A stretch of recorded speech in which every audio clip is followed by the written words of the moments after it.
नमस्कार, आदाब, सत श्री अकाल। मैं हूं आपके साथ फैज़ आबिदी और आप देख रहे हैं टुडे प्रेस इंडिया।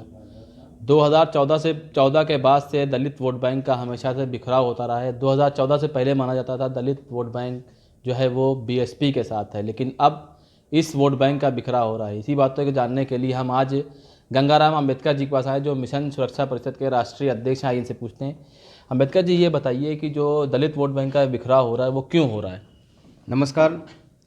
जैसा कि आप लोगों को मालूम है कि बहुजन नायक मानव श्री कांशीराम जी ने केवल दलित ही नहीं, इस देश के अंदर 6743 जातियों में बिखरा हुआ जो बहुजन समाज था, जिसमें अछूत और सछूत जातियां, जिसमें कि अछूत जातियों में करीब 3000 जातियां जो अनुसूचित जाति के रूप में हम लोग जानते हैं, और सछूत जातियों में जो अन्य पिछड़े वर्गों की जो जातियां हैं जो करीब 3500 के करीब हैं, और करीब 250 के आसपास शेड्यूल ट्राइब की जो जातियां हैं, इनको मिलाकर के जो बहुजन समाज की जो शूद्र समाज है, ये करीब 6743 जातियों में बनता है।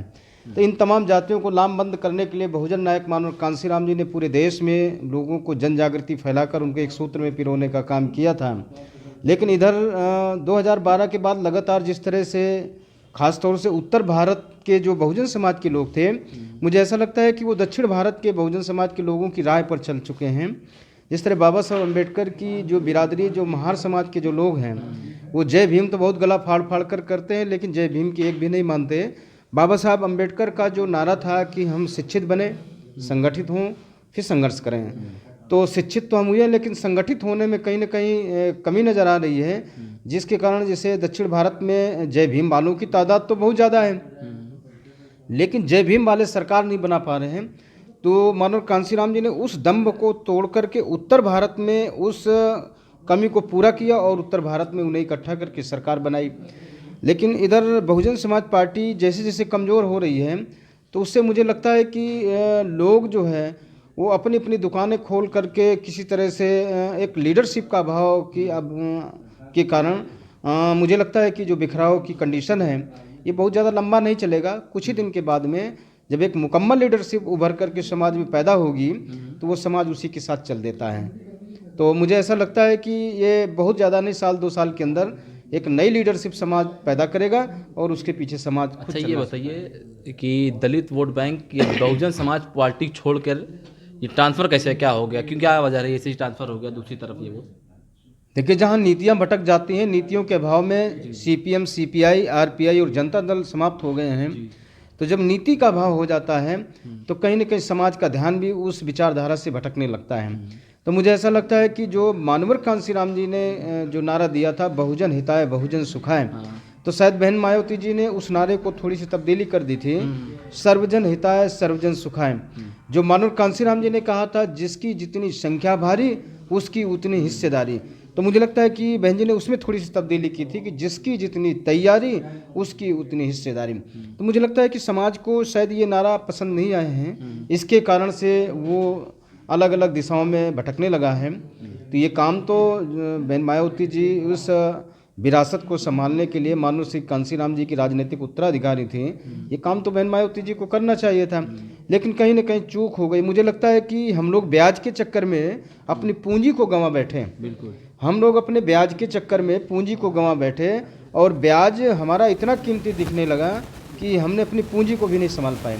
ऐसी कंडीशन में जब ये कंडीशन उत्पन्न हुई है, तो समाज के सामने तमाम तरह की परिस्थिति उत्पन्न हुई है। हम शासन सत्ता में स्थापित नहीं हो पा रहे, हम राजपाट नहीं हासिल कर पा रहे, हमारे ऊपर शोषण भी बढ़ रहा है, अन्याय अत्याचार बढ़ रहा है, और सामंतवादी शक्तियों को लगता है कि अब जय भीम वाले सरकार नहीं बना सकते हैं, इसलिए हमारी बहन बेटियों की इज्जत आबरू लूट रहे हैं। तो इसके पीछे कहीं ना कहीं लीडर का भी कसूर है, नेतृत्व का भी कसूर है, जिसके कारण समाज बिल्कुल चौराहे में खड़ा है, दोराहे में खड़ा है और दिशाहीन हो रहा है।